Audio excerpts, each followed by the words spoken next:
I'd like to welcome everybody to our second Writers Roundtable, Part 2. Martin and Charlie were here for our last one and did a great job. I got a lot of feedback, and everyone was very happy with the things that we talked about and went very well.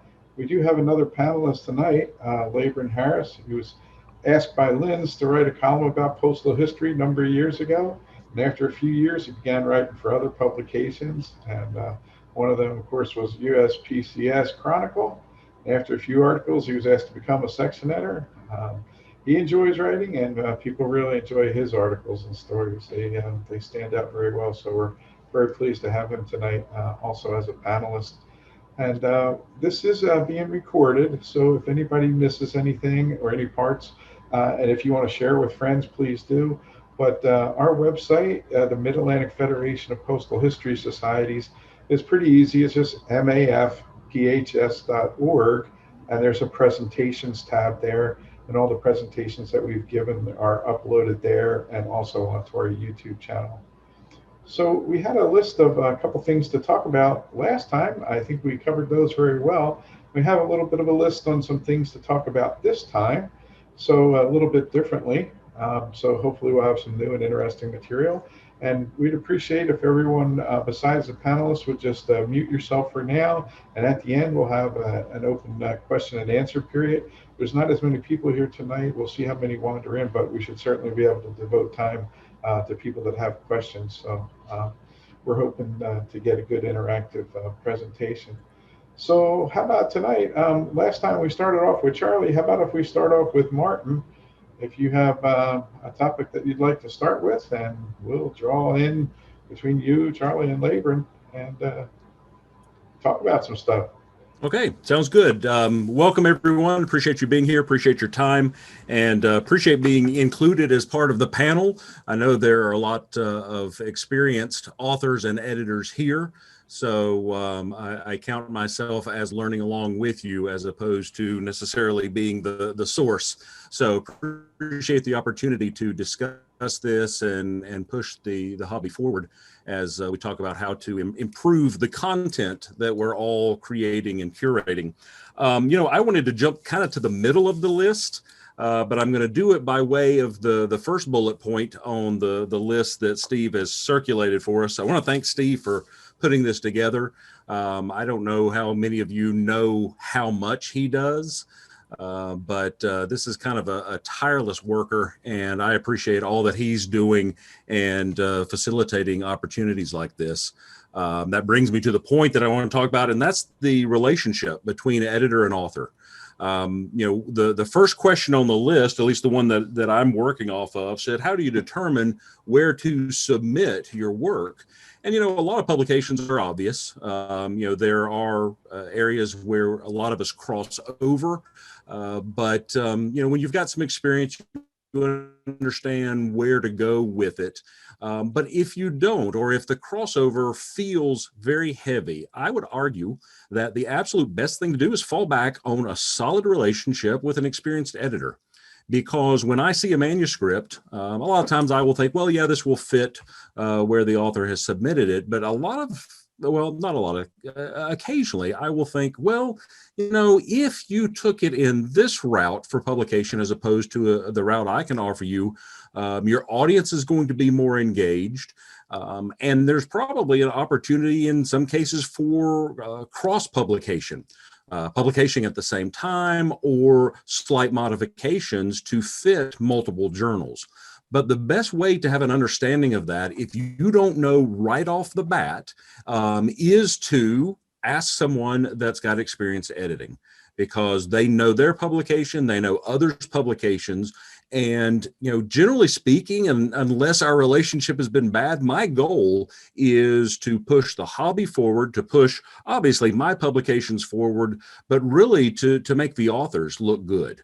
Because if I help you look good, my hope is that, especially when something is squarely centered in one of my publications, you're going to call me or email me and say, hey, I've got this. Would you be interested?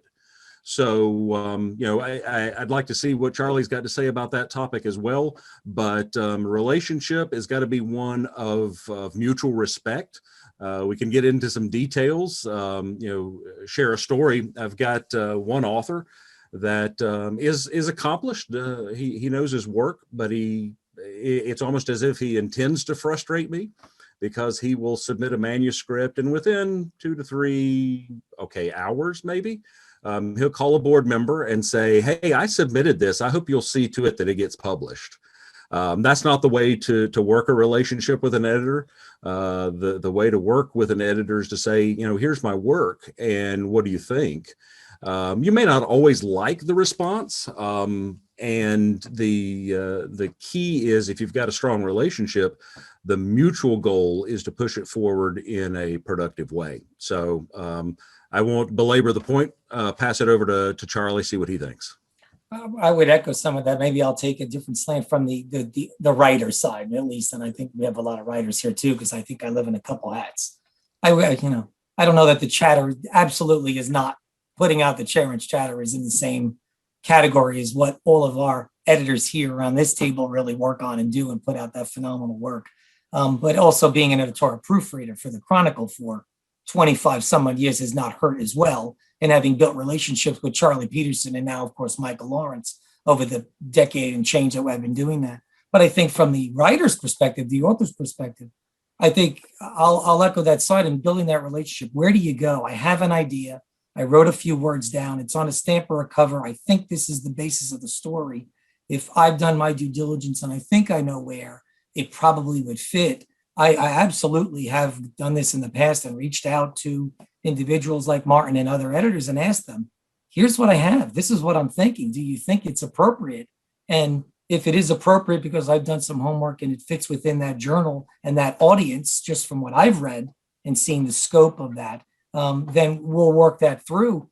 But a good editor also will help guide me. It's not a personal thing. I think it should be in there, and I'm dead set on that. But they'll say, you know what? I'm telling you, here, have you thought of this, these other journals or this one or two other areas? Let me help guide you there. They might even help you just refine it, or it maybe just needs a reorganization, and then the story maybe flows different. And I think that's what I've built over the past years of, I'm a little bit more new into the philatelic writing and publishing space.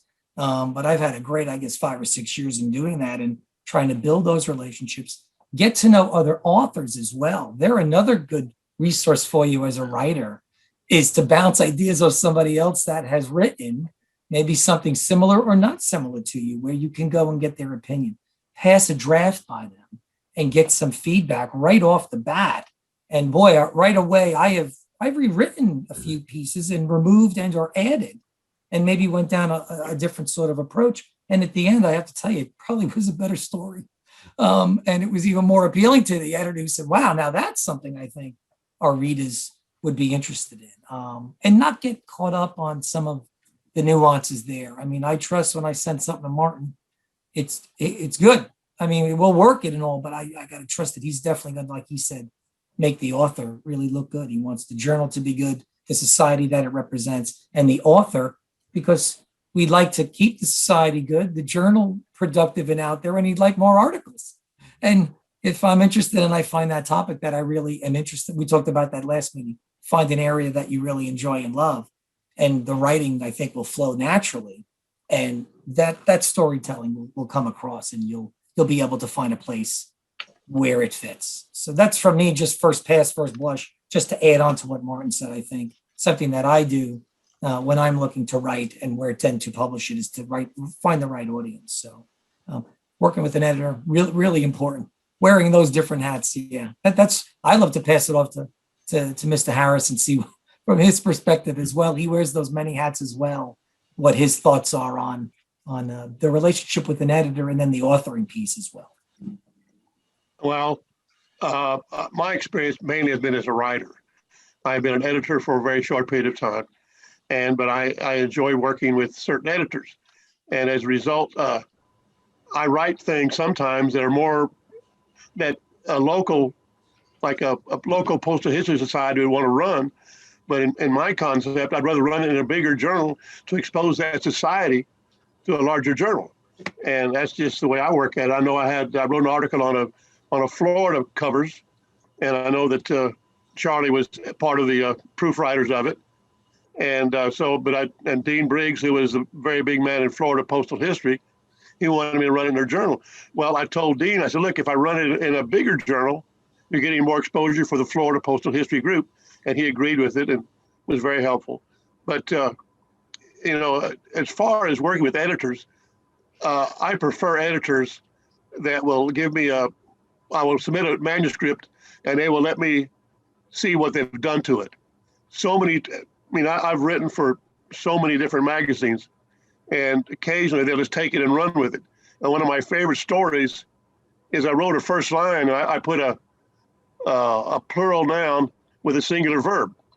So they switched it and made a singular noun with a plural verb.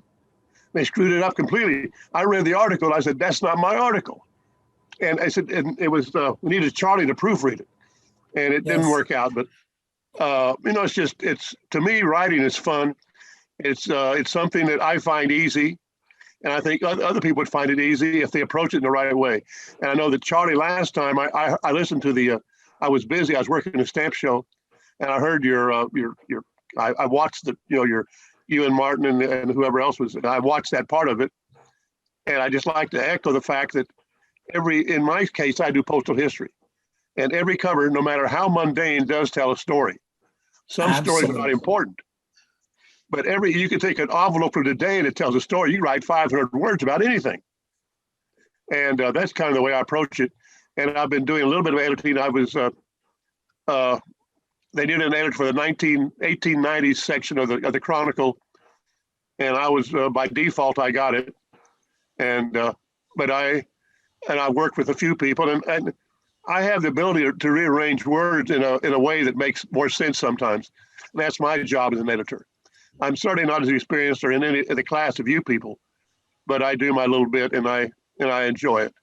Anyway, that's kind of the way I feel about it. I worked with Martin once, I believe. You were with the APS when I tried to run the article and my wife died? Yes. Anyway, that was my experience with Martin was pleasant in some ways, but very unpleasant in other ways, because I was dealing with a wife who was dying. But and I got a very nice article run, and I appreciate it. Anyway, that's basically my thoughts on this matter. And let's see what else Martin has to say, and we'll go from there. And I have just one thing there. I think it was very important what you said there, Labron, about enjoying what you're doing. All you guys said about enjoyment. And I know you say that, hey, it's easy to write 500 words, but there are other people out there that are like, what all do I write about? Have you come across any, like, I hate to use the word checklist, but like when you talk about, there's so many different things to write about. I have a formula. I have a formula. Oh, that would be awesome. And it's really in congruence with what Charlie was talking about last week, or last time. Basically, when I was a freshman in college, I had an English teacher that was a frustrated English teacher because he was a graduate level teacher who was forced to teach freshman English. So he really killed everybody. But he taught me one thing. He said, what you do is you talk about what you're going to write about in your first paragraph or two, then you write about it, then you close it. And that's a simple way to write. And I've always followed that. And trust me, I could write better letters when I was younger than I can write articles now. But I've always done that. And I find that if I can write the first paragraph, basically the article writes itself, because I talk about in the article what I've talked about in the first paragraph. If you know what you're going to talk about, just do it that way. That's a really good tip there. And I was thinking, I hate to backtrack to last time, but there's 3 types of articles that I work with. One of them is an article that breaks new ground. Like if you had a double transfer on a stamp, that a new transfer, and you want to write about it, that's breaking new ground. And that I've written 2 or 3 articles like that with stuff I had specialized knowledge of. And the second way is to take a piece of postal history, in my case, and a very mundane piece, and write about the recipients, this sort of thing. And it's really postal history more than it is talking about a cover. You talk about the times. I mean, Trish Kaufman, I don't know if you ever read her writings, but she's really great at writing about that way. And the way I write most of my articles, I identify a subject, and I get 3 or 4 covers, and I write the first article, describe the covers, close it, the article's written. It's a simple process. And I think anybody can do that if they just approach it that way. Well, that sounds very interesting. So, tips like that will help certainly with any kind of beginning writers, because one of the things I plan to do is, put this video up, like I said, but I also want to, along with our roundtables, I would like to make up some handouts because I take notes on this stuff, and, I can do that, make those in the notes and then add it along with the video where people will be able to download that too, because I think that that's very helpful. So one more thing I'd like to add. Yeah, please do. Because the one thing that so many people are, they're afraid of making mistakes. They're afraid of writing something that makes them look foolish. I do it all the time. They're usually minor things, but I get corrected. I had a guy call me, I wrote an article for the Chronicle, and I misidentified the state the cover was sent to. Well, that's a learning experience. So don't be afraid to write, because criticism is not always bad. It's also, you can learn from criticism. Yeah, if you're in a continuous learning mode and you're here to share the story and you love it and you put it together, there's absolutely might be somebody else out there. And, you'll work with your editor and your readers and you all think you got it right and you publish it, right? And then you're right, you'll get a call. Mm-hmm. And someone will go, hey, I specialize in X and I specialize in Y, and I think that probably you might want to revisit. Here you go. Well, thank you. I'm more than happy to learn and then change my approach, and that'll help me become a better writer than when I write something again next time. And I may do a little more digging and get more references, right? I'll just maybe be a little bit more careful when I do it again. My situation is I have to write so many articles. I'm writing about things I don't know that much about. And yet I'm doing the research and it's helping me. Right. And that's the great thing about it, is I'm learning. I'm not, like I say, if I make a mistake, somebody be sure to tell me. I've made some really good friends by making mistakes too. Right. So don't be afraid to write. Yeah, Roger Brody has a good line. He said, if you really want to find out what you don't know about a subject, publish an article and let people give you feedback, because you will get plenty of feedback. It's, in some cases, you'll find people that give feedback in, kind of an arrogant manner. But if you keep your perspective right on what you're trying to accomplish with your writing, it can be incredibly constructive. And, if you are a beginner, I'm going to throw this out there since Steve talked about, trying to get this in front of some beginning writers, take a cover, or for that matter, if it's purely philatelic, take a stamp and start with the sentence, in this image is shown this, and then build a story on top of that. Because what I'm looking for when I'm after new content is obviously a postal history or a philatelic thread that has a compelling narrative. If you can sit with someone and tell a story, or if you're not comfortable with people and you can sit down and write a story, you can put together material that editors need and want. So, I want to echo that. Do not be afraid to write. And get feedback. Feedback can be the hardest thing. Classically, I'm educated as an artist. The worst days for an artist are critiques, either forced or stumbled across. The same can be true for any kind of content creator, writers especially. It can be hard to hear, well, you're not right, or let's phrase this differently. But take it in the spirit of, regardless of how it's given, I'm going to use that to improve myself and my work, and you'll have some powerful tools that evolve over time. Well, one more thing too, that speaking of editors, and I know a lot of people are not good writers for whatever reason, but don't be afraid to write it, because that's why they have editors. Yes. It's like I can tell you so many stories, and I don't want to embarrass anyone, so I won't. People who have great material, great things to write about, and don't have the ability to write about it, just scribble something down and let someone else massage it and make a story out of it. Yes, I would agree, and that's what I was going to add to. I agree with you 100%, because I'm a scientist. I've written scientific journals, articles, right, in Nature and Science and Cell. And I take that approach. You said it earlier, Labron. You write the introduction, you write that first paragraph, you kind of lay out a little bit in the body, and then you close with what you started with. From a scientific paper perspective, that's kind of how we did it. I would write, and I've kind of helped me in that former time with experiments and results. I'd write the figure legends. I kind of would. So if you take the cover of the stamp and you write the 5 or 10 bullets, just describing the object in front of you, and then you go and try to make bigger sentences and paragraphs from that, right? Yeah, that's very helpful. Yeah, that's very helpful for me too, and how I started to write in this space, in philatelic spaces, taking the object, writing a couple of bullets about just what I'm seeing, the rates, the route, the addressee, the stamp, the color, the cancel, the back of it, the front of it, the contents, maybe there's a letter. If you just start with the basic sort of investigation of what you're looking at in front of you, because you wouldn't be writing about it if you weren't interested in it. You have it in front of you, you're interested in it. So how do I extract the visual into a couple of sentences? If you could just start there at that level and then expand from there, you'd be amazed how, you're right, it'll flow. It will flow, and you will get to that couple of paragraphs. And there's your first article. We talked about in the last meeting of one of our members, right, who had a cover. I said, just write a couple sentences on it and we'll expand it and make a couple paragraphs. And there's your first published article. And now your feet are wet.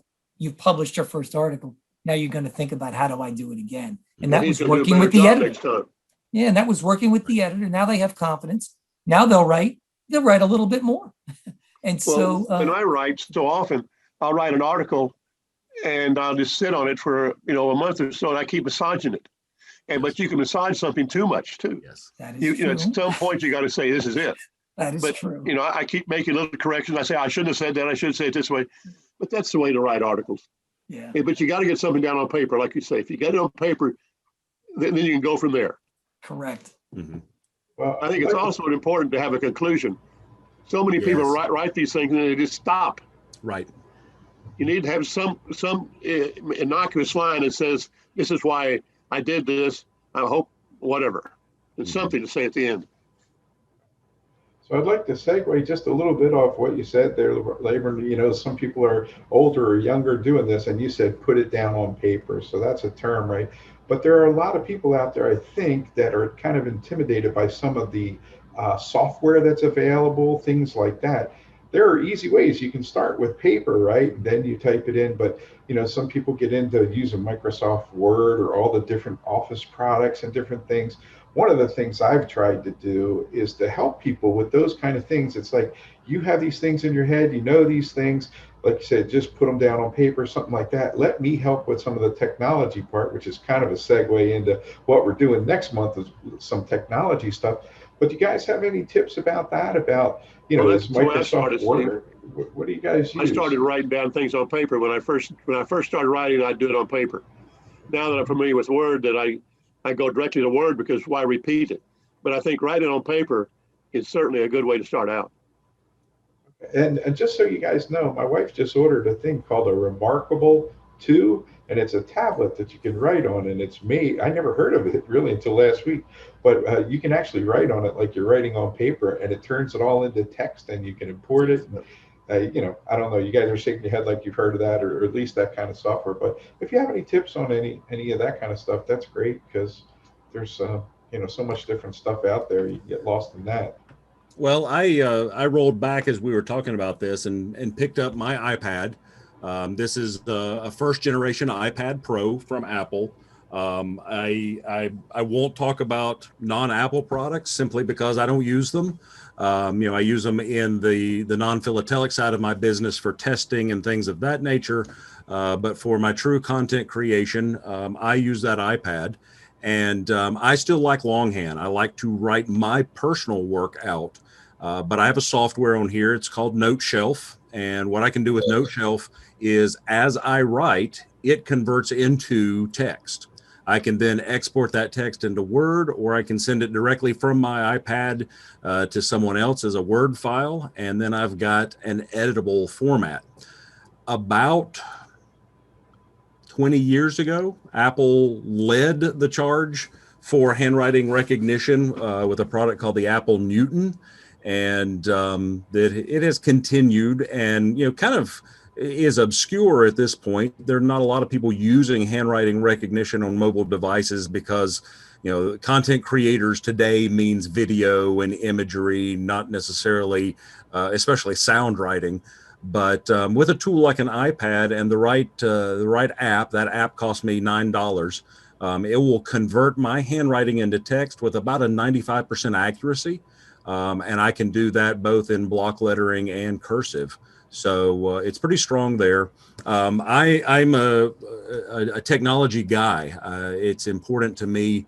A lot of the times I will, write on technology just because of trying to make it more mainstream. If you're going to write, especially if you're not technically oriented, get used to Microsoft Word. It is mainstream. There are online alternatives. You can use things like OpenDoc. Google has their version. Lots of different companies offer things, but Microsoft Word is pretty much the universal format. If I get an OpenDoc file from someone, I know that I'm going to have to do some massaging, and there may be some weird characters, like OpenDoc doesn't always like true quotation marks, so you'll get some weird code in there. So get used to a keyboard in Microsoft Word, and it'll be a very good friend to you. I can't imagine a publication that couldn't take Word as your source format. And the nice thing is a lot of tools that do handwriting recognition, or the other option is dictation. Correct. I was going to go. I'm glad you mentioned that, because voice recognition dictation is just a great tool. I think. Oh, yeah. And look, Bob Roof typed it into the chat, because you can dictate it to Microsoft Word. Thank you. Yeah. I mean, and the nice thing is you can dictate it without any kind of high-end device. There's software called Dragon Naturally Speaking or something along those lines.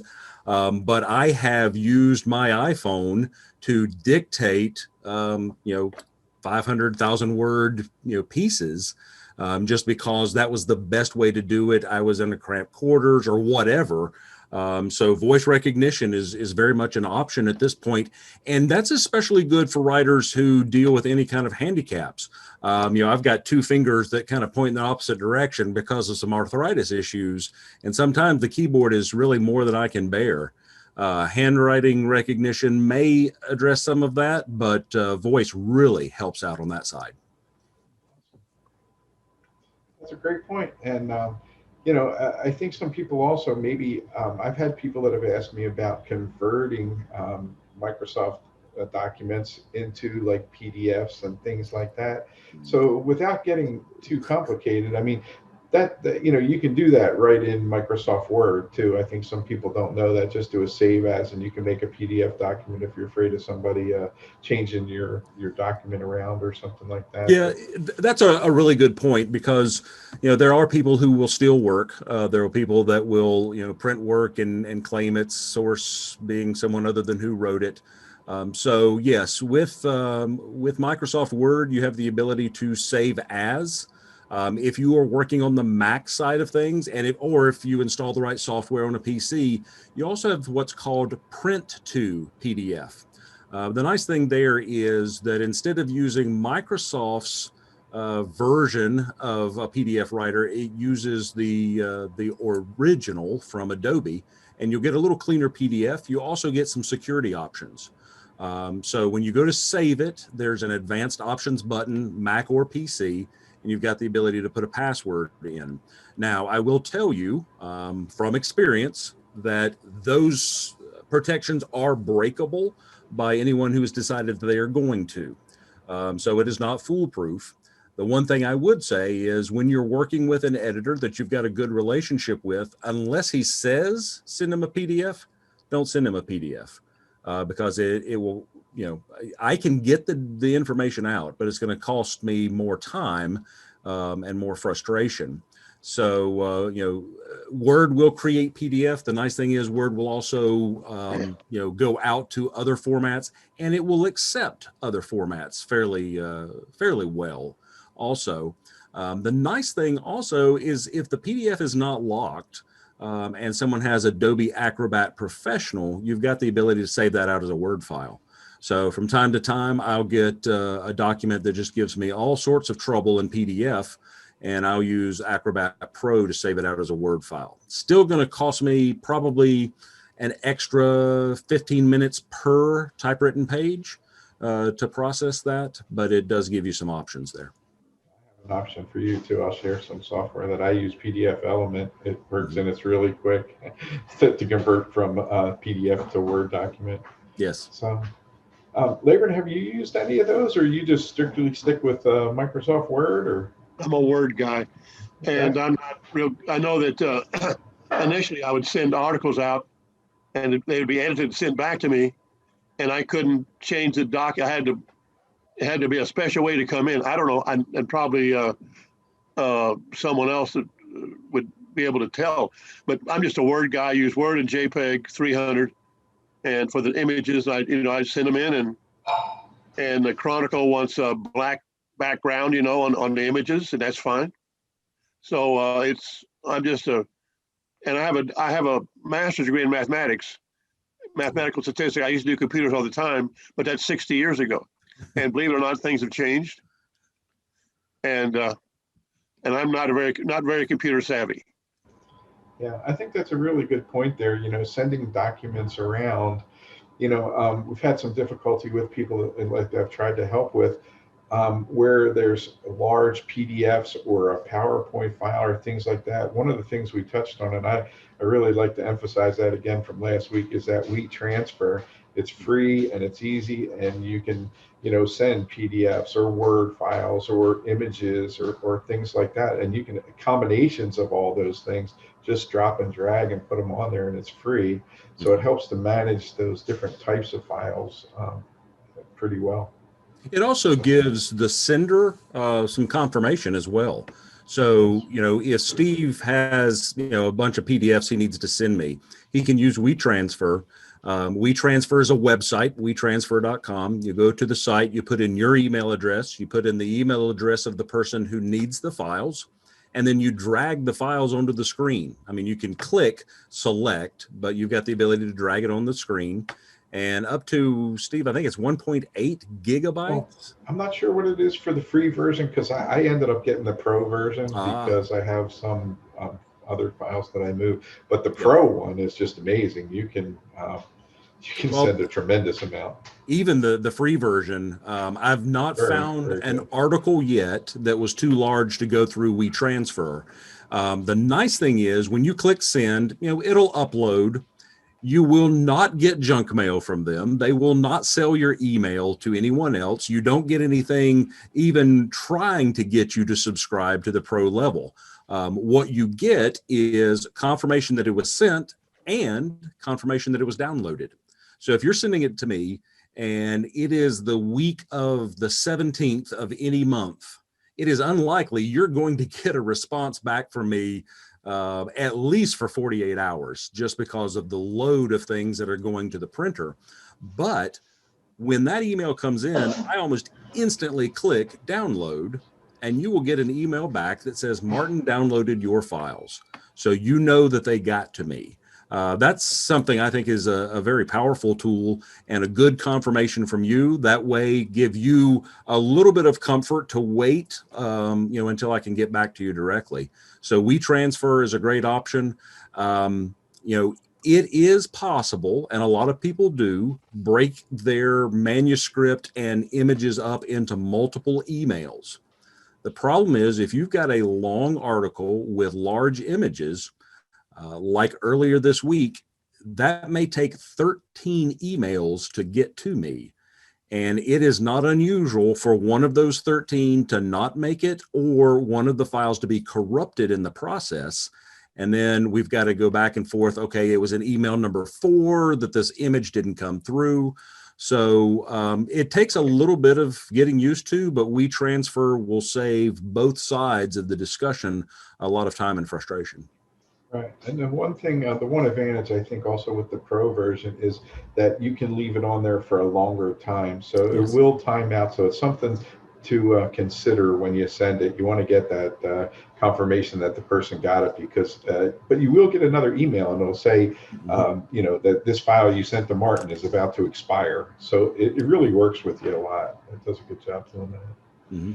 So that's great. So just to take that and segue just a little bit more, one of the things that I put down here that I thought might be interesting is, since we were talking about PDFs, things like that, I know there's a lot of people that have a lot of work that they have created, right? So they may say, hey, I want to do a print book, or I want to do an ebook, or I want to do a PDF, or, a Kindle book even. Have you guys had experience with taking that to the next level and actually stepping it to the next level as an author? Yes. Well, I'm not afraid to dive in. So if you get tired of hearing me talk, just raise your hand or wave me off. The e-publishing and the publish on demand is kind of a whole section of my business at this point, not just philatelic, but a number of other fields as well. And there are some fantastic options for publishing your own material. I would suggest, if your goal long term is to publish for sale and for mass distribution, get an editor involved. Just so you've got someone else, looking at the work, helping you with the process. But technology has brought us to the point right now that if you've got a collection of PDFs, you could tomorrow have a book of what you've put together. On the low end, and by low end, I mean still fully acceptable, you could take a flash drive, and I'll just pick one up off of my desk. I'm sure we're all familiar with what a flash drive is, but basically, something onto which you can copy that PDF, go over to Staples or Office Max or Office Depot or Kinko's and say, I've got a file on here that I want a book made out of. And they will probably say, okay, let me take a look at this. Okay, Mr. Kennedy, we've got this. Here are your options. We can do, print on both sides. We can print black and white color. We can give you a soft bound. We can give you a spiral bound. We can give you a hardbound case quality book. Would you like one or would you like 100? So on the very low end, you've got the ability to go to your local office supply store and get that book done. Now, if you want to think about it from the standpoint of, hey, I'd like to offer this for sale, then that gets into a little more complicated enterprise. If you want to offer it for sale as a book, Amazon print on demand, Kindle digital publishing is what they call it, is a fantastic option. You can get author copies of your book for just slightly over the true cost to print the book, and they're very high quality. You can set your price. Obviously, Amazon takes a chunk out of it because they're printing it, they're shipping it, they're putting the infrastructure there. But I've done this for several societies that now sell their new books through Amazon only. If you want it to be an ebook, there's always the option just to distribute a PDF. PDFs are easy to copy. There's a joke running around that there are certain countries that if you sell one PDF of your book, you'll never sell another one in that country. So you have to be careful. But to be careful, you get into what is called digital rights management, something like a true ebook format. And if you're considering that path, go through Kindle. There are plenty of other paths, but it is the most universal. I don't care what device you've got. I know of a collector who has and swears by a BlackBerry that is still working on a network. BlackBerry, if you're not familiar with mobile phones, is very old, and it has the entire keyboard on the front of the phone, not just numbers, but an alphanumeric keyboard.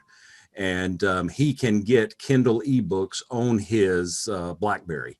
So it is the most universal format. It does take some work to get into that format and have it look good, but there are a lot of options for digital publishing, and I would encourage you to look down those paths. I would encourage you, as you think about the digital side of things, back up and then make a backup of your backup and then back up your backups. I don't care how good your equipment is. I don't care if you never have a storm where you live. Eventually a hard disk will fail. So for about $100, you can have a very nice solid state drive. You'll see it on the package, SSD, sorry. And that doesn't have any moving parts, and their shelf life is longer. Everything I do goes onto 2 hard disks and then gets back up to SSDs, so that when something goes wrong, I can recover from it. But that's my 2 cents worth on the publishing options. Well, that sounds really good. And I would just like to also offer that people can do the same thing for your collection. I mean, it doesn't have to be a book with, text and everything. I'm looking, I just shared a thing with Charlie that's called Bubble Up. It's Yes. BUBLUP.com. I'm really excited about this software, and I'll put that link, when I put together some stuff here. But it's really a cool place where you can put all your PDFs of your articles. You Mhm. can have images. You can have so many different types of files, and it's very, very easy to share those things with people. Yes. So it's kind of neat. I mean, there's so many people that have shelves and shelves of books and different things. But if you start scanning them, it's like that's why I'm trying to talk to Charlie. He does all these match of medicine, all these revenues, all these different things on Facebook. I know he's got them on a drive somewhere. You literally just highlight them and you can drop and drag those into this, and everybody can see all that stuff in one place. So, and the PDF element, the thing that I was telling Martin about before, if you have, let's say, 10 different PDFs that you've done 2-page articles, a total of 20 pages, this PDF element will put them all together and then make it into one document if that's what you want. So they could be like chapters or different, collection of stories, whatever it might be. So, technology is out there to probably do whatever you're thinking like you need to do. To add on to what Steve's saying, Bubble Up is my research go-to tool because if I'm researching online, I used to be very bad about printing everything that I found online, and I've got notebooks over there full of stuff. But Bubble Up gives you the ability, and it supports any browser to find a page and save that page to your account. So even if it comes off of the web at some point, if somebody has trouble with their website or whatever, you've got the information in your account. I've got several research projects going right now, and they're all based on Bubble Up. All right, so it could help everybody organize. It's great, and it could hyperlinks, anything and everything. It's like a wheel in the bottom corner. You spin the wheel, whether it's a link, whether it's whatever, an image or a document. And you just spin the wheel and put which one you want, and it makes it look really pretty. And you can almost, one of the things I would definitely recommend, whether it's a book, writing, or whether it's part of your collection, is you can make what they call rolls in there. And if you make a roll out of the material that's in a folder, you literally have your own website. So the people that are intimidated by trying to build a website or, have to know about, HTML or learn WordPress or any of that stuff, it's actually very simple, and you can share things with your family, friends, study groups, whoever else is interested in your stuff very, very easily. So you just share that one link with them, and they go to basically your website of all that stuff. Mm-hmm. So I think that's kind of a neat thing to share.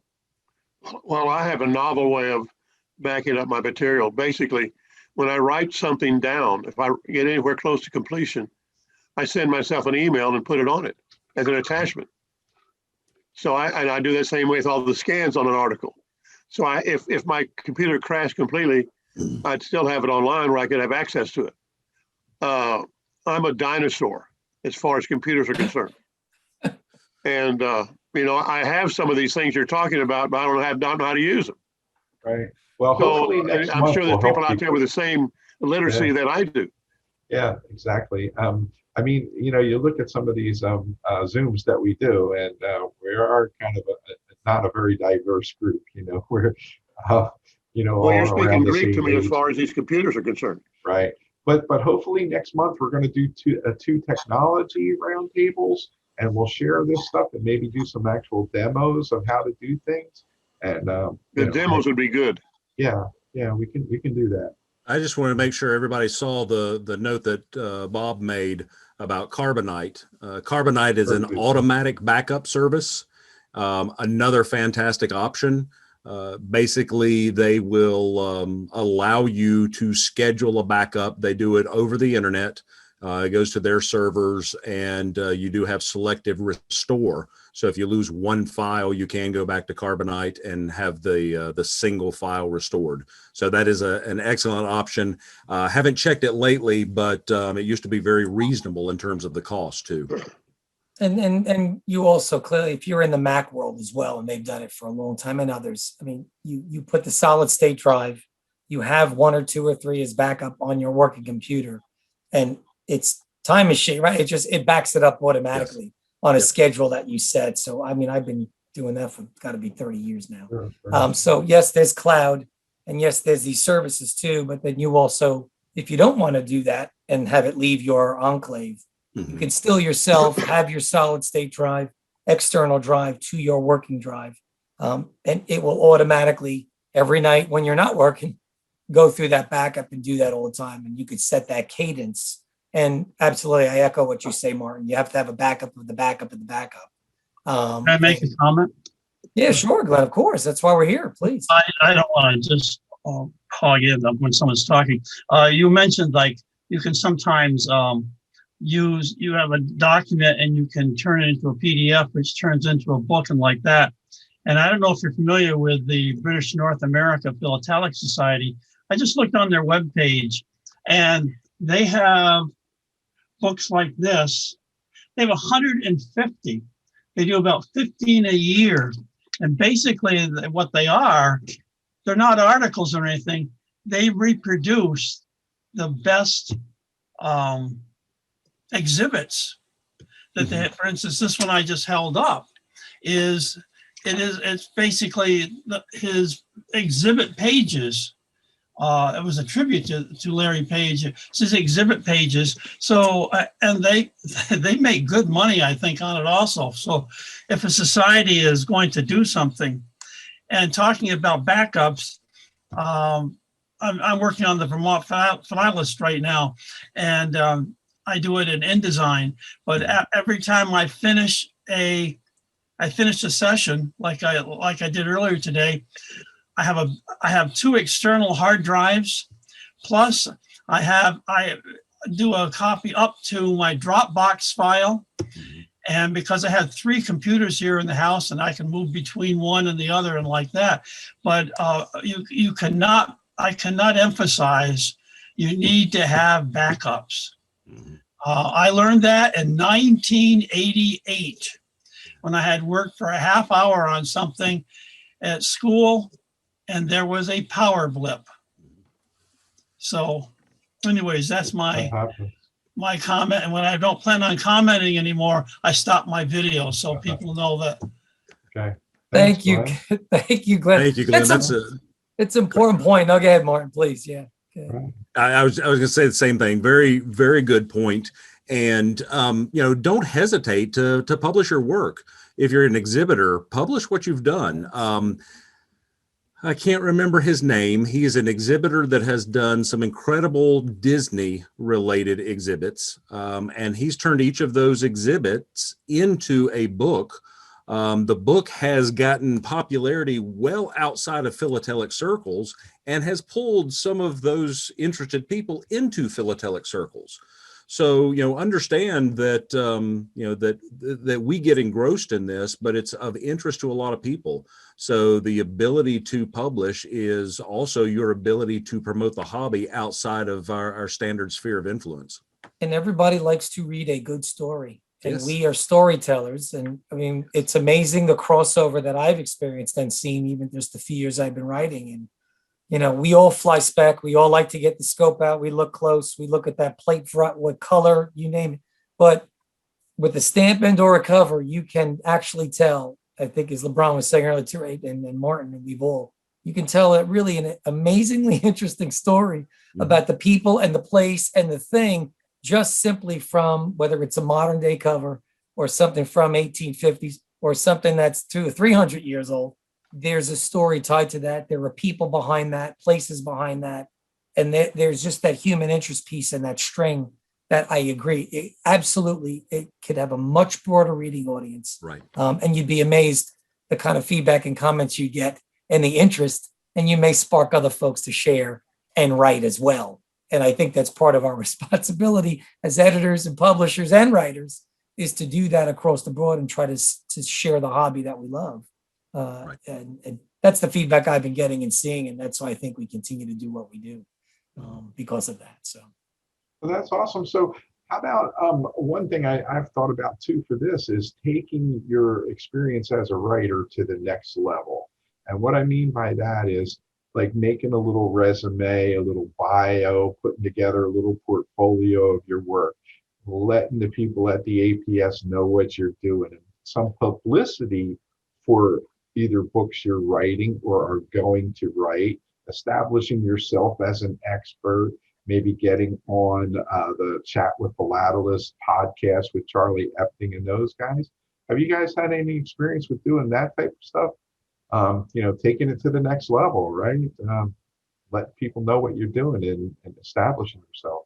Yeah. Well, I'm not the right one to speak on this, but right now I got an email from a section editor in Chronicle who received a request for information about an article I wrote.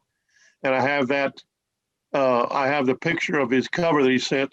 And after this is over, I'm going to respond to him. I mean, am I an expert? I don't know. I'm certainly more knowledgeable in a lot of areas because of writing than I would be from not writing. Sure. Because of the research I've done in these areas, I've learned a lot about different areas. But as far as portfolio, I have a friend of mine in Texas who gets all my articles and puts them all together and puts them on a hard drive, or whatever, not a hard drive, but what do you call those little sticks? Flash drive. Yeah, flash drive. See, my computer savvy comes through again. But anyway, I'm not worried about a resume. That's the last thing in my mind, but a lot of people might be more concerned. But my reputation is such that I can get published in almost any publication I want to. Mm-hmm. So we all strive to get there, and we're all striving to get there. When no matter what we send, editors will take it and publish it, Labron. Well, a lot of publications are full. Yeah, like I know I talked to Michael Lawrence the other day. I had a stampless cover article I thought about running, and he said, "Well, we're full now," and I said, "Should I run it somewhere else?" He said, "Well, I'd like to see it first." And of course, I ran into some stumbling blocks, and I can't get it done. But other places, like if I was writing on Pennsylvania, I'd have a place to go, or whatever. I don't know what all you do, Martin. What you're an editor of which and what and however. Right. But anyway, I mean, there's places to go with all these stories, and there's always a need for stories somewhere. Yes. If you write it, they will publish it. Absolutely, there is. You might not get the place you want it, but you can get it published. Right. One thing I've done, though, when you talk about resume, and I really don't think I do it for anybody but myself, is and I've only just started publishing philatelically the past, 5-6 years. And obviously, like I said, prior to that, more scientific, is I like to keep a list of what I have, what I've written, and then access to it. And just have a link or the PDF available. And I want to be able to go to one page where I have it all and I have an access to a digital copy of the article so that I can go back and have that reference and I have easy access to it. Maybe I want to go back to a reference or two, or a snippet that I wrote, or some intro, or the way that I phrased something, or an acknowledgement, or who I thanked. And so that's the only reason why I think at the end too, for me, is you talk about how do you build a portfolio and the work. You start with one article, you go to 2, 3, 4, 10, you see where you go. I try to keep track of them. I like to know when I published, and where I published it. And then that helps me also in my frame of mind, kind of get a feel for when I'm writing something else, where it most likely would be best going to. So that's how I kind of keep track of what I've published and what I'm writing. Well, I don't do as good a job as I should. And I always wonder if I write about something and they say, have I written about this before? And that's where I go back to that hard drive and I can see what I've written. Exactly. Good point. Yeah. But the thing is that, and it also, you forget, you forget the facts that you wrote about. Some guy, like I write articles in the Chronicle. I had one that it took 2.5 years to run. And the guy started asking me about it. I don't know squat. I mean, I forgot it. I know a little bit about it, but I can't speak to it in depth like I could when I wrote it. So that you need to have the article, have access to the article and the information that you had in it. Yeah, Labron, I'm embarrassed to say that I keep track of all my emails. As I'm writing an article, I may have a couple hundred emails that some I use as footnotes and some I need to refer back to for other articles. So it's very time inefficient, but it's extensive and thorough. Yeah, thorough is something I've never been. So organized. If you look around this house right now, you can see how disorganized I am. So if you want it covered, you can find one in every room. I'll be right over, LeBron. Just sit tight. We're coming I over. probably have something you want, Charlie, but I don't know where to find it. All right. From the standpoint of like most philatelists, can't find it.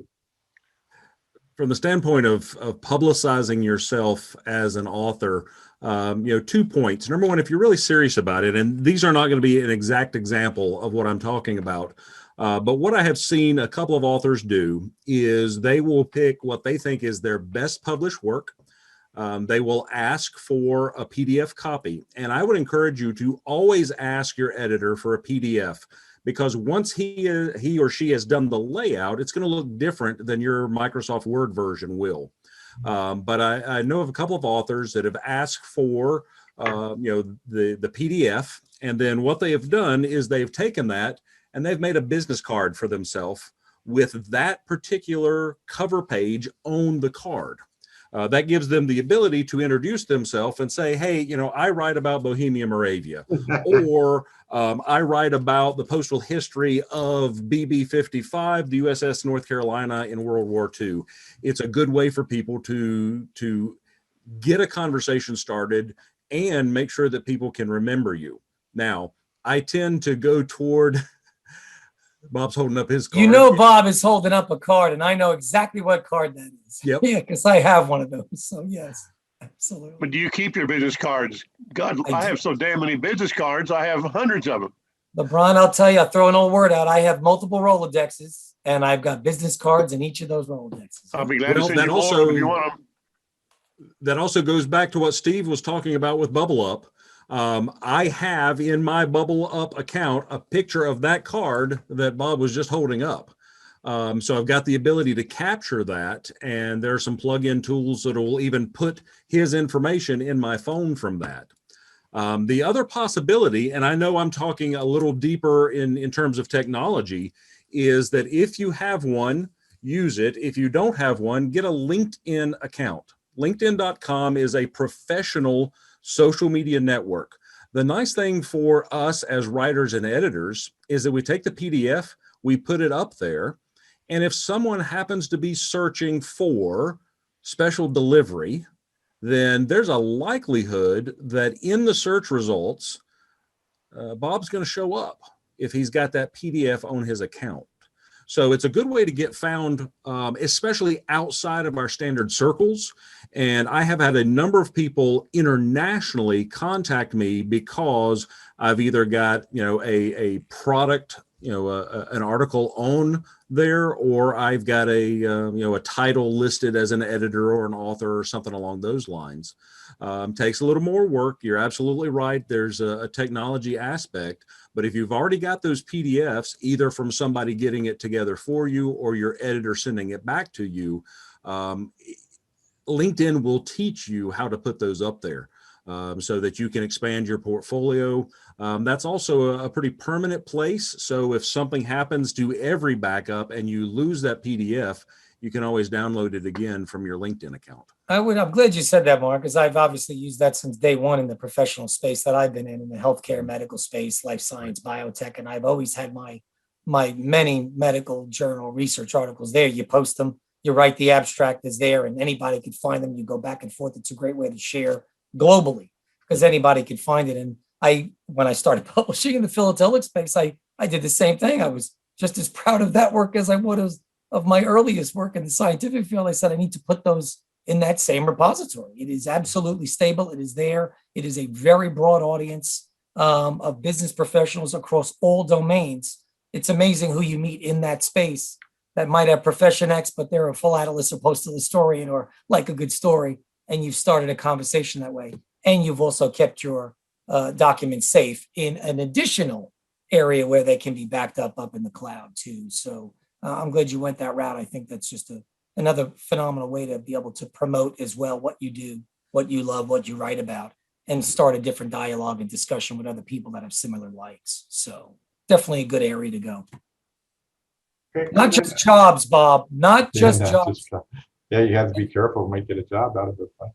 But You one might other get a thing job out of I did want to mention that Labron talked about. Well, I don't know if I'm an expert. I know he's very self-deprecating there, but there are a lot of people that if you're just a step ahead of them, you are the expert. So you know you can help these people. And one other thing I'll say from my own personal perspective, Vern was just here just a minute ago. I'll tell you, I would love to hear a book not just about his collections, but about his life, and his collecting journey. The different things that he's done over his philatelic career.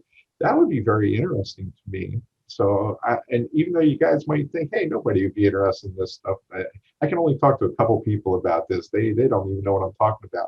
Well, those couple people might be very interested in your life story and your journey, and how you started as a stamp collector and worked your way through postal history and worked your way to being a specialist or whatever it is. We learn from that stuff. And sometimes it's not just about stamps, it's about the people that makes it really enjoyable. This last year has been great for me, meeting all you guys, face to face, if you will, here, monitor to monitor, people that I've been in this for, 25 years, but I haven't met near as many people, over the first 24 as I have in the last one. So some of your lives are, and collecting journeys are very, very interesting. So please Well, don't so let I can sell speak that to a little short. bit of that, Steve. I'm glad you shared that, Hey. because when I took over as editor of the Chairman's Chatter for the Classic Society, I really wanted to do something to highlight and spotlight our members and get a little more personal and kind of tease some of that out of them. And I started a simple little thing called the member spotlight.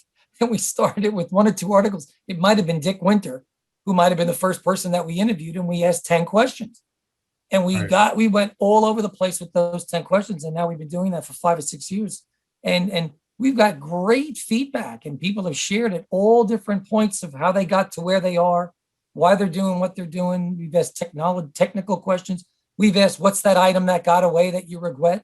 Which one? I mean, so that's also part of, I think, what's important is I'm trying to make it a little bit more personal or personable, and kind of getting in and getting some of what you just said, Steve, is the history behind how we got from A to B to C to D, and telling even the story of our colleagues around the table. That's one avenue also as an editor, I feel a little bit I could do is give back, is to ask these 10 questions and really get some real good responses, just real true heartful responses, because I'm truly interested. We really want to know what you're thinking, how you got here, what your areas of interest are, and we'd love you to share. And that's been a great facilitator, and I think very welcome in at least that piece of what I'm doing for what we highlight at the Classic Society.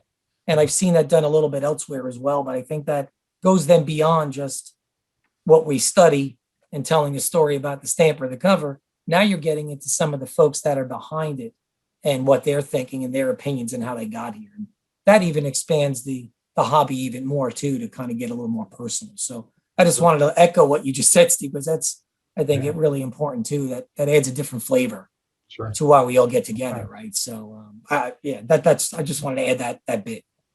Right. See, some people get to go to shows, a lot of shows like Labor, and I'm sure so many people from shows and being a dealer, where there's a lot of people in this hobby that just don't get that chance to have that same connection with people. Maybe they're shy, maybe they don't talk to people, whatever. I don't know. The more we can do about that, I think we got to do something, obviously, to keep, new blood coming in. So hopefully these things are a start for that.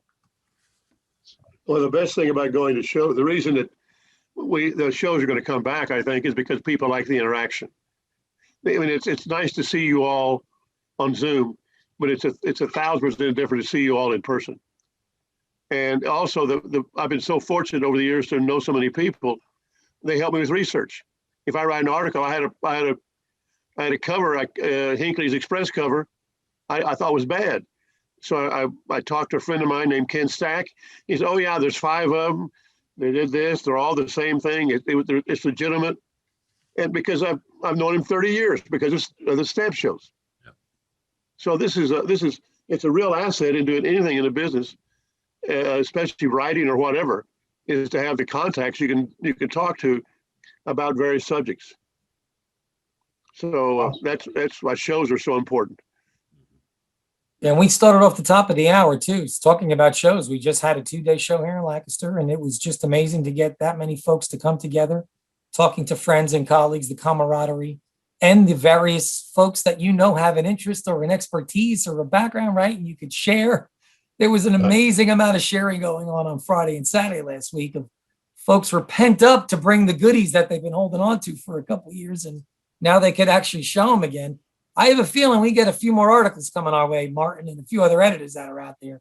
I think folks are now kind of getting to that point of they're ready to start sharing again, and we may see. Well, there's a show this weekend in Fairfax, Virginia. Yep. 2-day show.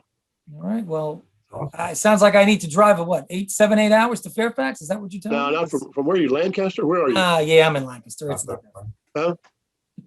not that That far. shouldn't be too bad. Not that far. Not that far. One other thing, I just wanted, I'm sorry, I didn't mean to cut you guys off, but what about, and I've been kind of dealing with Martin with this a little bit, is philatelic literature competitions.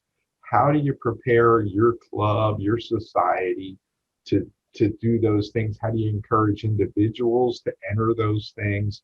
And, I think like we're going to come up with a plan, right? We want to be the Pennsylvania Society. We want people to know we're out there. We have guys with tremendous knowledge. We want to motivate them to be involved.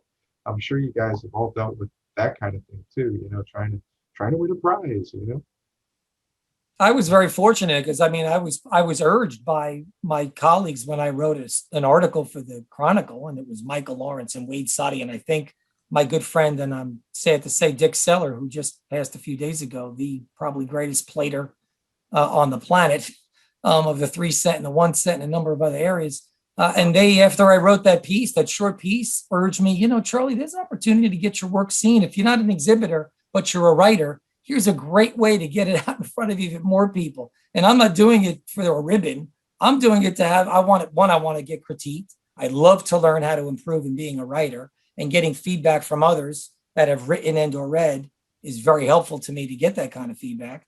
And I thought it was a very interesting article, and I submitted it. I think it was to Sescal a couple of years ago. And at the end of the day, I think it won the grand first time out ever. And it got great response, and I was able to, and I got a lot of great feedback and critique, and I wasn't afraid to go and submit. I thought the writing was okay, but I didn't know. So I didn't have any hesitation, but I was also by, I think, good editors and then colleagues who read it said, nothing to lose, submit it. Right. Folks will read it, they'll see it, they might enjoy it, they might contact you. And oh, by the way, if it does okay, maybe you get to take home a ribbon or two, fine. But I thought it would be a good learning experience. So that was my first experience with that, Steve, and I'm just sharing that with the group. There might only be 10 entries, and you could tell everybody, hey, I was in the top 10 at such and such, right? or you're fortunate and you're humbled because you won the whole thing, and there was like a couple hundred articles. You don't expect that going in, and that's not why we do it. I write for the passion of writing and telling the story. Hey, and if somebody else enjoys it, great, even better. That's even better, right? So. Yeah, that was my experience anyway. And now I've been doing that for the past few years. And I just enjoy sharing the work with more people. I think that's the fun of it. Well, I'm a frustrated exhibitor. I've always got my certificate of merit for entering. Yes. So I decided that why frustrate myself? I'd rather write, because it takes, and you're reaching a lot more people. Yes. You do an exhibit, might have 50 people in the course of a show see what you've done. And I hope there's more than 50 people read my articles. Yeah, maybe 60. I think so. Well, that's Jim Milgram and I were talking yesterday about it, because we were talking about writing versus exhibit. Ken Lawrence and I just last night reached out to me, said the same thing. He read one of my articles. He wanted to educate me on the printing process, which clearly I didn't get right. So I learned something from talking to him. So now I know moving forward. And then we were just talking about, the ability to write and get to a much broader audience. I had the supreme accolade. Yes. Jim Milgram, he's a good friend of mine. Yes. He wrote me, said, you finally wrote a good article. After my 150th article, he said, you finally wrote a good one. Your apprentice Jim can be a character. Your apprenticeship is over. You have finally written a good article. That's and great. the neat thing to think about, it might cost you $100,000 to get, really great exhibit together, and it might cost you $20 to write, something on the same level that goes out to many, many more people, right? And you may still get Yeah. the ribbon, if it, as it were. So there's really low barriers to entry. That's one of the reasons I did want to, and also I'm looking for like the website stuff, being the tech guys, Martin and I, we worry about, is the website good, right? The editor's worrying about, hey, the journal, you win a prize or something. Hey, that makes it more legitimate and people want to join your organization. We have in the Pennsylvania the society, just for example, we have over 50 people that don't live in Pennsylvania, that are members of our group. So, and then I think a part of it is because of that journal, and then hopefully small part because of the website, trying to, get that better. So, that's just some other feedback. So, did we want to open up for anybody else? Did anybody who are panelists have anything else to add, or we have some questions or more input? Len put his picture back, so I know he wants to have something. No, I'm so good looking. I wanted to make sure everybody knew it. Oh, we appreciate that. No, actually, you were talking about how do you get people to write. I'd been the editor of the Vermont Philatelists now for 12 or 13 years, but my problem is I don't seem to be able to get new writers. I shouldn't complain because I have a writer who has given something to the Vermont Philatelists every quarter for the last 40 years. Oh, man, Yeah, He's Paul. probably written in each quarter 20, maybe 15 to 20 pages, which is, well, we have our quarterly is a booklet rather than a big full thing. But I've tried to get other people to write it, personally talk to people, and they don't think that they have anything. On the our Facebook page for the Chittenden County Stamp Club, a guy just put up some things that he found, some envelopes, and I'm thinking I've got to contact him and say, why don't you find out a little bit more about those envelopes and send it to me and I'll publish it. But it's a very hard thing from a small group. We only have 75 members right now. Right. Well, one of the things to encourage people, if you notice this cover that's behind me, that is not my cover. That's Vern Morris's cover that I wasn't able to find. That's probably, I don't know, $1,500 cover. It's long story. He got me probably 3 to 4 months worth of research and work. And finally, I did something in the Florida Journal and I did a presentation at the Sarasota show, all because he had stuff that to him, it's not really his main interest, and he has so much material. So one of the ways I think to encourage people is find somebody that has so much material they can't really, stuff they haven't even looked at or don't have time to look at, and let somebody else look at that in a new light. They don't have to own it, but they can sure write about it, right? It might be something out of that person's price range or whatever. And I have a person I was telling Charlie about today. I'm a judge on the National History Day. It's an interesting thing. If you guys look it up, you'll see what it's about. Well, I've done that before. Okay. Cool. So we have a young lady that is on my team for the junior websites. She's from Lancaster, PA. She's a PhD student. That's a history student. And I'm just looking, man, everything points to, we have to get this young lady somehow involved in what we're doing, of course, right? And it's, those opportunities present themselves. If we showed her some covers, she might get, the light bulb might just come on and say, hey, what do you think about this? And maybe write about it. Who knows? Encourage people outside of just your normal members. They don't have to be a member necessarily, I don't think, everywhere to be published in your journal, right? If they do some work, who knows? So just might be something to encourage people that can't maybe afford, some of this fancy stuff. One of the things I'd like to ask is for a state group, how do you get information from or information to the local county historical societies? Because it's my feeling that there's the untapped source of a lot of things, but they're only interested in I went our local historical society here. I went to a meeting of in Wilmington. I think it was Wilmington, New York. It's about 30 miles away. They had an interesting program. And somebody said to me, "What are you doing here? This is for Wilmington residents, and you're from Westport. And why would you be interested in what we're doing?" And I think that's the feeling a lot of historical societies have. So that's interesting, Glenn, because I had a different experience. I lived in Dutchess County in Pawling, New York for 10 years when I moved out of Manhattan, raised the kids up there, got very interested. YMCA camp still there? You know, the YMCA, and then the school is still on 22. It hasn't changed in 150 years. And so I had a little bit of a different experience with the history, historical society there, because I lived up in Pawling. I studied postal history and collected just about everything from that area.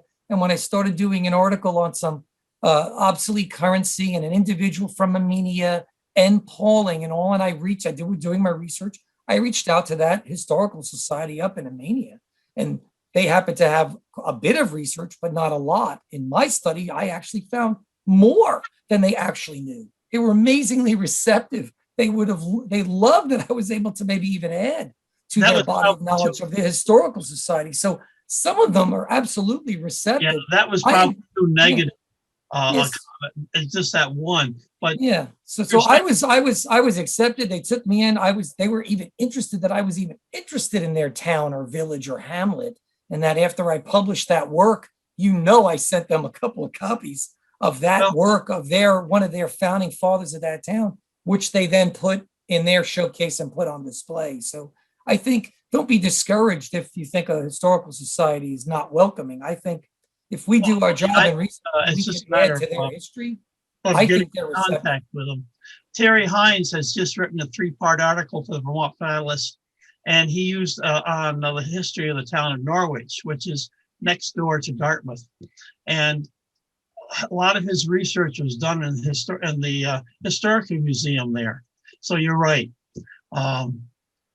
I think there's usually more receptivity than not. And then they also obviously are a great resource because they're going to have some archives Wouldn't it be great to have each of those historical societies from a financial point of view? The more members we have, the more money we have to publish things.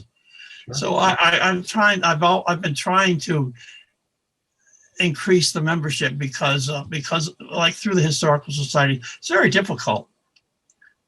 And it also doesn't help that I'm not a Vermonter. I'm a stump jumper. I'm a Yorker. Yeah.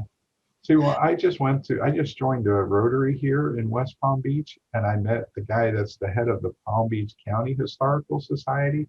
And I told him a little bit about what we did. I kind of used that line, "Hey, we're all historians. We just use little bits of paper to document it," that type of thing.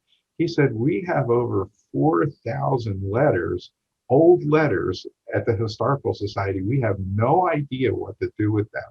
So his eyes lit up, my eyes lit up. This guy literally shook my hand 4 times in about 3 minutes because he was so happy that there was somebody that was interested in trying to help organize and make some use out of this resource that he had at his place.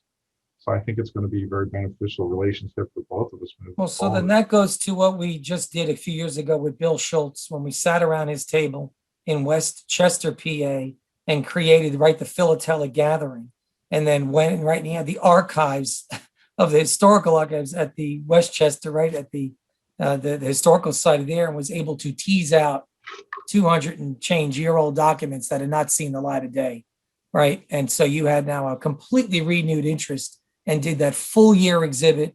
And then the gathering came from that. So I think there's great synergy and great opportunity for us to also partner as authors and writers and editors and even with this group, with some of our local and regional museums and historical societies that I think they have these holdings and they're not even sure what they have. And we're probably some of the experts sitting around this table that would probably be able to tease through that and find a unique item in there and write about it with them, in partnership with them. We're going to give them credit because we know where it came out of. And I think then that shines a light on both organizations and both entities and then our publications. and that would feed the machine and get us as editors more material. They write something for us, we write something for them. And we write something for them. And I Yeah, think there is that quid pro quo there. And I think Yeah. that works. I think it works. Let me tell you a little story Please. about the Charleston Historical Society that you all might know. You know, Joe Holloman, I forget his training guy. And what they did, they would sort the letters and the society give them the covers. And they'd have all these covers. And the same thing happened here at the Library of Congress. These people would get all these letters. I mean, the Library of Congress, they'd give their employees the envelopes.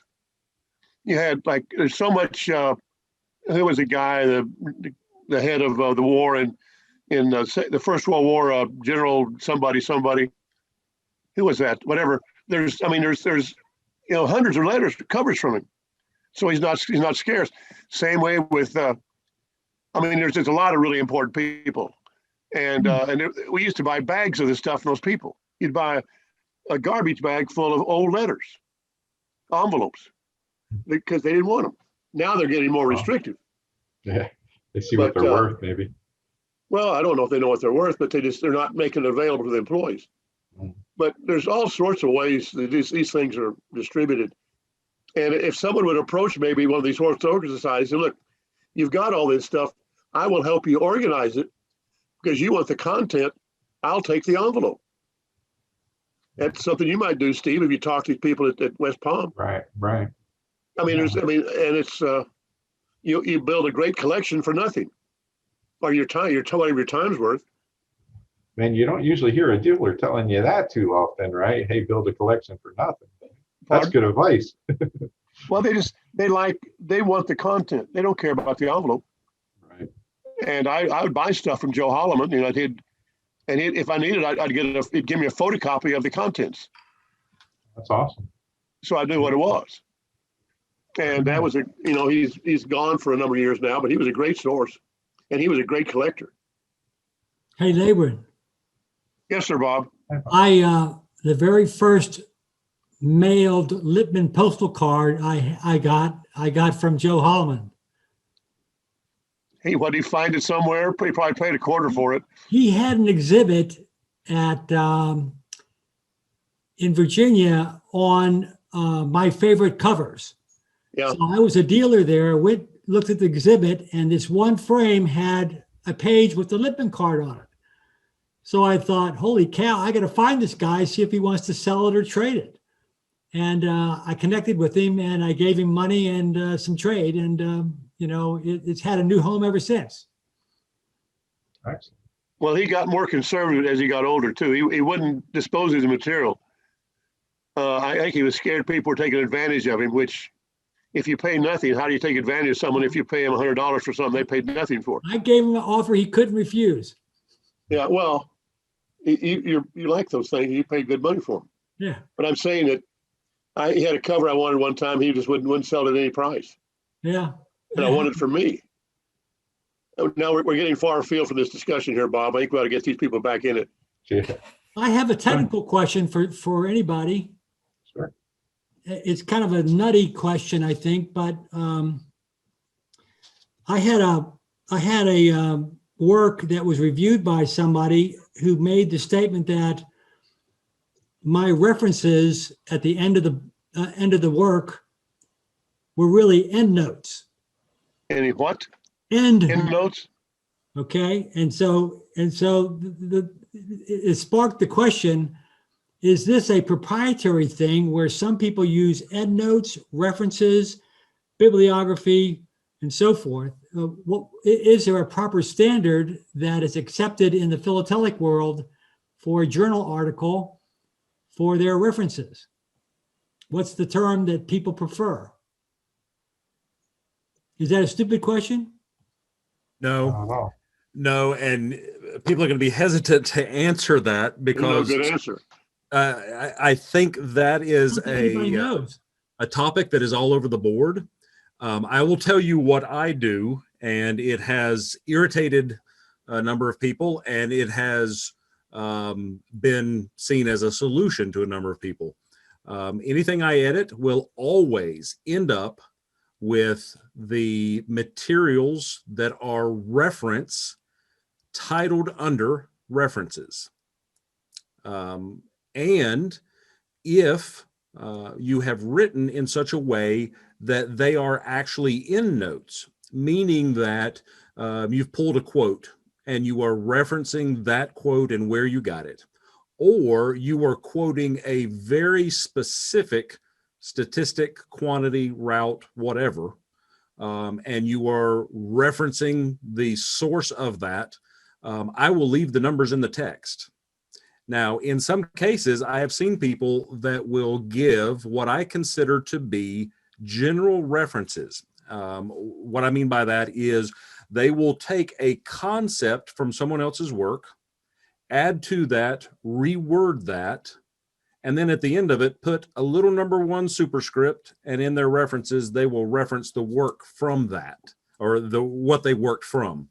That's not a direct reference as far as I'm concerned with editing. So generally speaking, if that's the style of writing, I remove the numbers. But every article I edit will have references. It will not have bibliography. It will not have the word endnotes or footnotes. I try, where possible, to limit the number of true endnotes or footnotes because it does affect readability. That little superscript 1 does slow a reader down, and some readers will easily get distracted by that and have trouble getting back into the full context. But generally speaking, I treat any reference under the heading reference, and I look at the depth of the reference and the depth of the quote to decide whether it's going to be numbered or bulleted.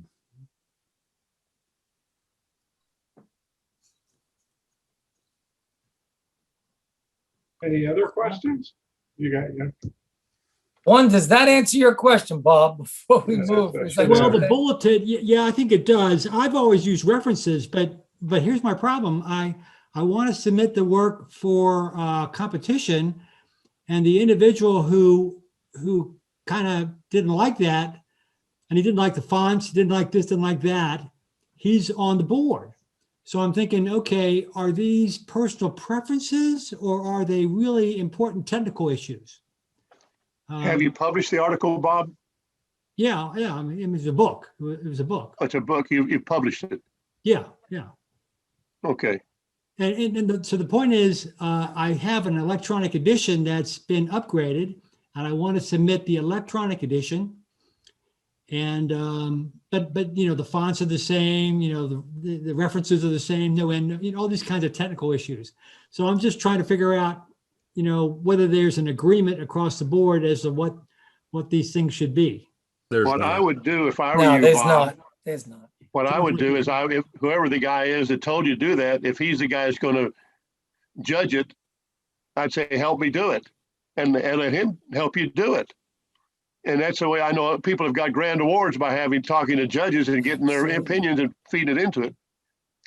Just use him, because that way he won't vote against it. Yeah. Yep.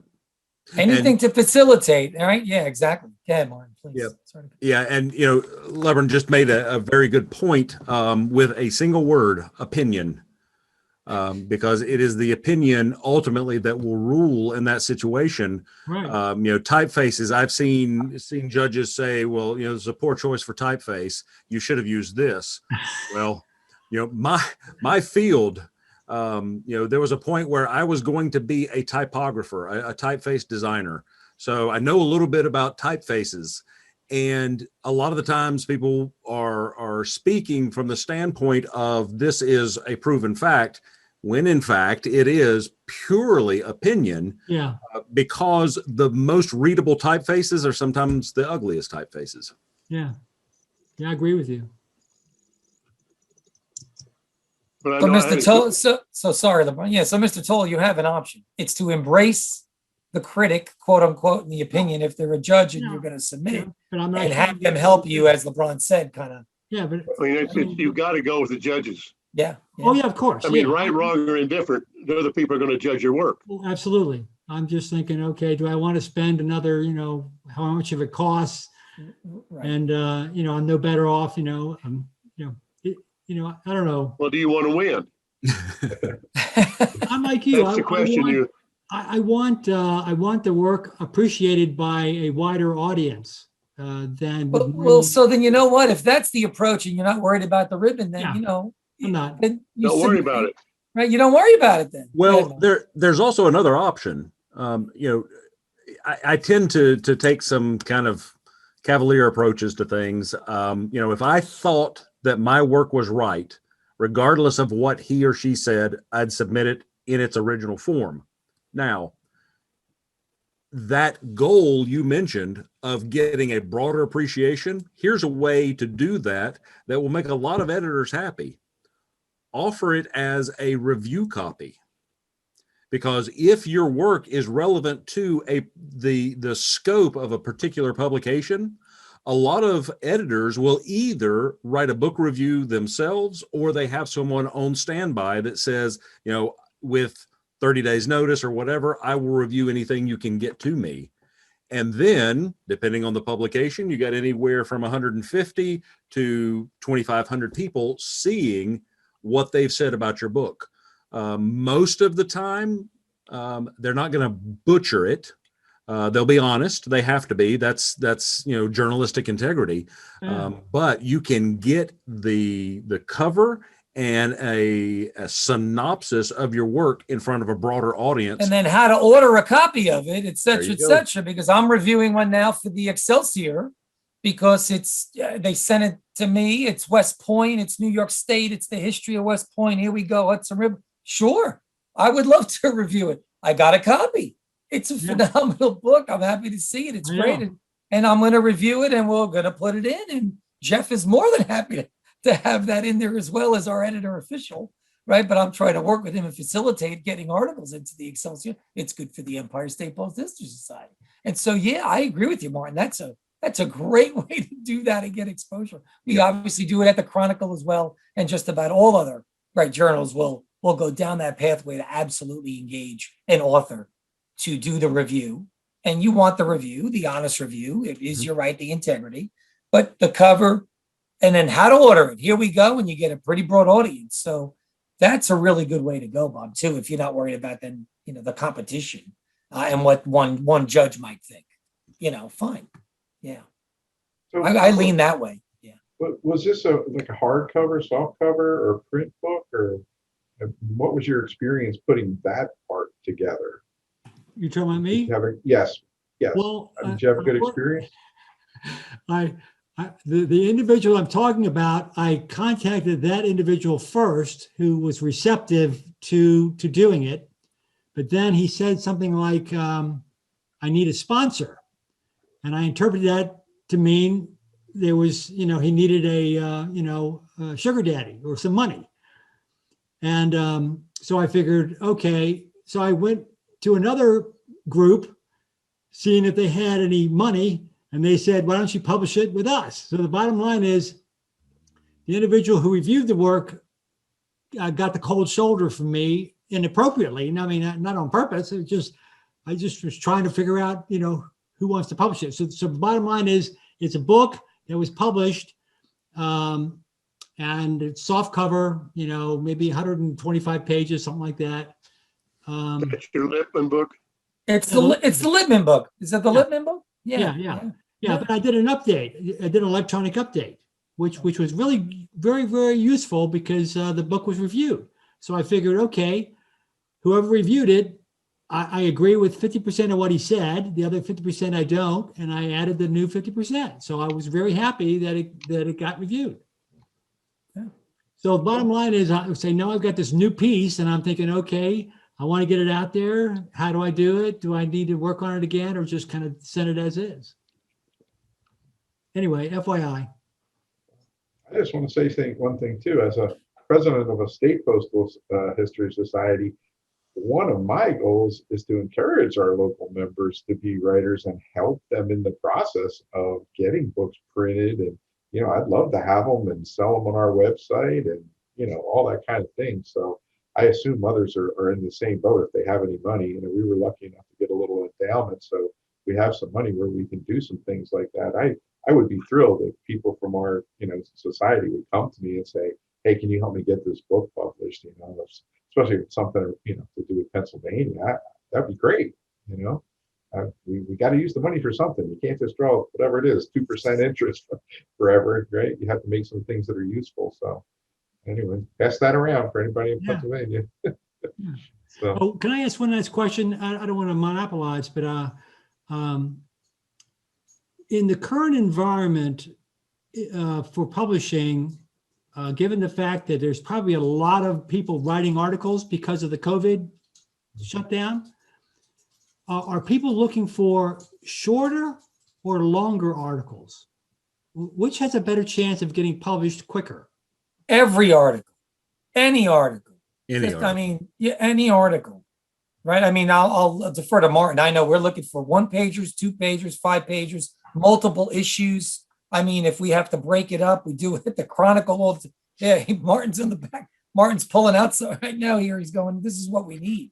So, I mean, Rob, I think we're looking for just about anything. Jeff and I at the Excelsior are looking for any size, shape, and form that we can craft in. Charlie, I'm curious, at the Chronicle, in my conversations with Michael, he's what shorter articles? He does right now with what we've been publishing. He's got a surfeit of articles. We have got such a surplus of the longer ones. We're 1 or 2 pages for us, a little vignette.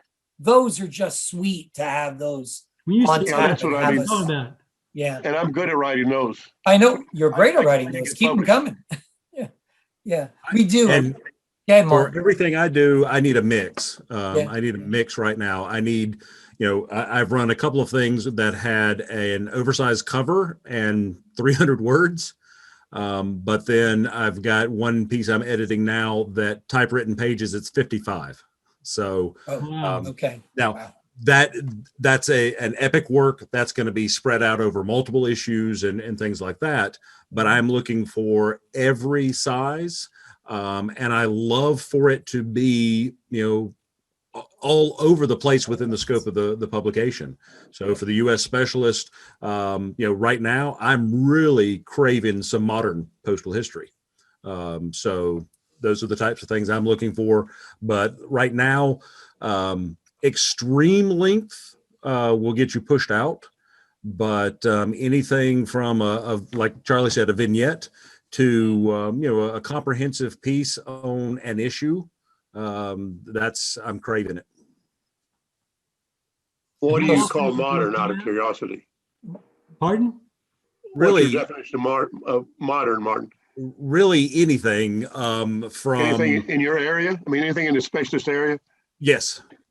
Yep. So to me, we did a piece on some postal forms from the late 60s. That's a modern postal history piece.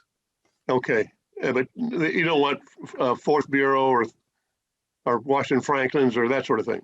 Fourth Bureau is heavy right now because the book is coming out.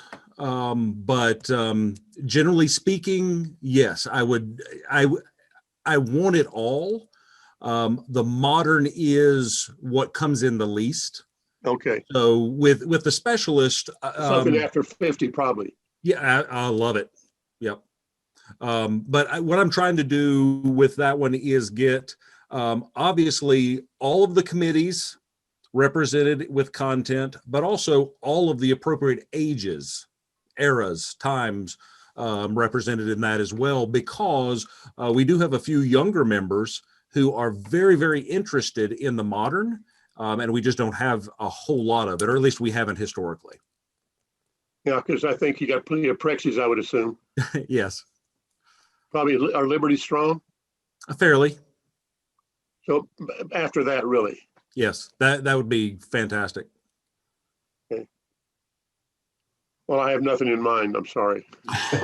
Oh, you got me so excited. You just took it was a crescendo. I know. I was almost to the point of chills. And then he pulled it back. He pulled it back. Turn your air conditioner down. Well, so I'll just Bob, have to hit Charlie up for a little more Pennsylvania. Yeah, I know. I'm working on it. I'm working on a PA. I've got something for Empire State. I'm spreading it around. I'm trying. But Bob, to your original question and to everybody online, I mean, this goes back to us, right? For content. Just again, if you're writing what you love and you're writing what you like and you get a page out of it, great. Yes. If you're writing it and it takes you to 2 or 3, great. With your friends, colleagues, collector buddy, the editor. I mean, section editors for us with the Chronicle, for example. I mean, they're, 1 issue, 2 issues, splitting it out. I mean, editors, we are not going to say no Right. to just about Well, things that But come it up. also falls back to that editor relationship, the Yes. editor-author relationship, because if you give me a piece, let's say laid out, it's a cover and half a page, and to me, it's more compelling. I'm going to say, hey, what if we expand it this way? Or if you give me 55 pages, I'm going to say, can we spread this out over the year and vignette the work that you've done? You may have a book on your hands, and if we vignette leading up to that book, your book's going to be more popular.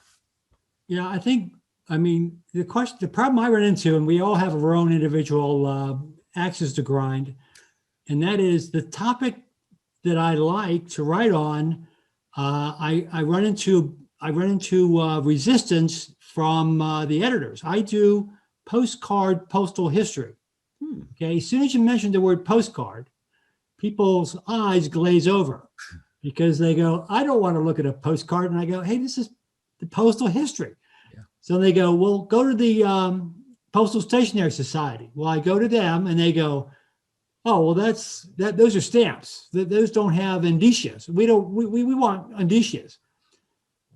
So I'm thinking, okay, this is a tough nut to crack, and I'm not really sure how to go about it.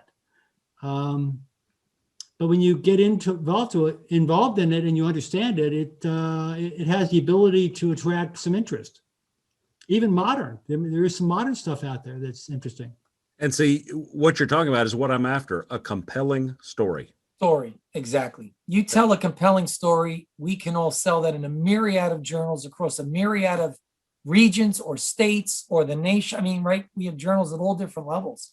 I wouldn't let that hold you back, Bob. I'm telling you, I think you send an article to Martin, he's going to figure out a way to. You better believe it. He's going to figure out a way to get it. Hey, in. Martin, you're at the Specialist? I edit the U.S. Specialist. I edit First Days for AFDCS, and I also edit the Pennsylvania Historian. And just so you know, Bill Schultz did a great presentation for us on postcards. I thought it was incredible. And I saw a lot of stuff in Lynn's about postcards and postal cards. And, well, most of that was postal cards, which was quite interesting and well done, I thought. Yeah. And postcards were part of it, but there was, you know how it is. You can always expand it. Yes. Right. Sure. The other thing I've done just to add to this too is I've written a vignette, and I was at a certain stage of my writing with that particular object.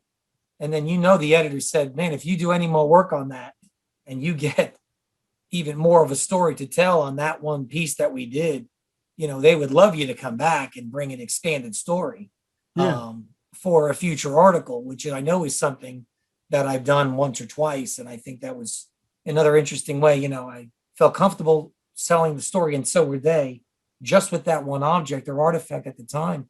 But then I put it aside, I came back to it, I got another piece, and I was able to expand that story, and it became a completely different expanded story off of that one small little spotlight, little mini article, if you will, that led to a much larger, broader story, which more than happy to help you come back again, going back to relationships with as editors and writers and kind of what you can do to feed that machine, and bringing the story back even a couple issues later is great. It's not completely lost or gone, but there's continuity the way I'm thinking about it too. And it will also then bring readers back to the earlier issues that are in the archive. And then you maybe put a modern flair on it or a twist. So it's a couple of ways to come at it. And I would just say, again, I wouldn't be limited. You heard Labron say, and he loves to write, and he's good at it. And he writes really great. Well, that's just, I think anybody has the ability to do that. I have a question. Anybody. Martin, you're the Pennsylvania Postal History Society? Mm-hmm. If I have an idea for an article, do I just flesh it out as a paragraph and say, here's my idea? Yes. And then email it to you? Yes. And let's see, do I have your email? I don't want to. I'll put it in the chat here. Thanks, appreciate it.